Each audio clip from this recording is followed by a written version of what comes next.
বাড়িতে সাধারণত মাটন আনাই হয় না বা খাওয়াও হয় না। তো একদিন হঠাৎ করে হাজব্যান্ড বলল যে আজকে একটু মাটন বানাবে। তো আমি সেরকমভাবে খুব একটা মাটন বানাতে পারি না। শ্বশুরবাড়িতে শ্বশুরমশাই আমার খুব ভালো মাটন বানায়, শ্বশুরমশাইয়ের হাতেই মাটন রান্না খেয়েছি আমি। আমি আজকে এই প্রথমবার একবার মাটন মানে ট্রাই করলাম। দুদিন আগে করেছিলাম, সেই রেসিপিটাই তোমাদের সাথে শেয়ার করছি। তো প্রথমে মাটনটা হলুদ, নুন, তেল, আদা রসুন বাটা, কাশ্মীরি লঙ্কা গুঁড়ো আর মিট মশলা দিয়ে ম্যারিনেট করে রেখে দিয়েছিলাম।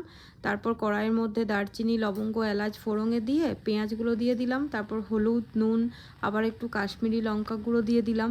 তারপর আদা রসুনের পেস্ট যেটুকু ছিল সেটুকু দিয়ে দিলাম। দিয়ে তারপর একটু ভালো করে ভেজে নিয়ে একটু জিরে আদা বাটা, এটা কিন্তু আমি বেটে দিয়েছিলাম, গুঁড়ো দিইনি, ঠিক আছে। তারপর মশলাটা যাতে ধরে না যায় তার জন্য একটু জল দিয়ে দিলাম। এরপর একটু ভাজা ভাজা যখন হয়ে যাবে, তেল ছেড়ে দেবে, তখন দিয়ে দিলাম টমেটো বাটা। টমেটো বাটা দিয়েও একটু ভেজে নিয়ে মাটনটা ছেড়ে দিলাম।